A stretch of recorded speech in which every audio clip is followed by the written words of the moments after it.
Hey, I'm Nikki, and I'm going to show you how to use the QuickShape tool in Procreate. QuickShape helps you transform your hand-drawn lines into perfect shapes.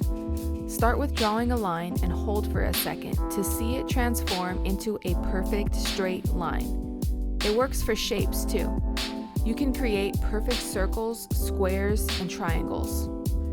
To scale or rotate a shape that you've just made, don't lift your pencil from the canvas yet. Keep holding and drag to adjust the size or the rotation of the shape.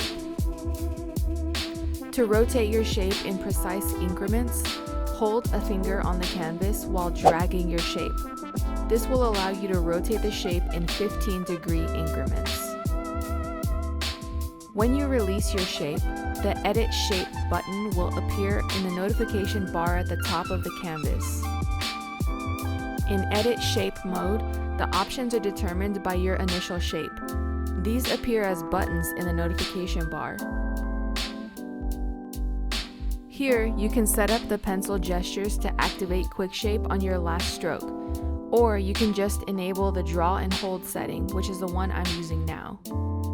You can also set the amount of time it's going to take for QuickShape to activate. Thanks for watching. If you enjoyed this video and want to see more like it, please consider hitting that subscribe button.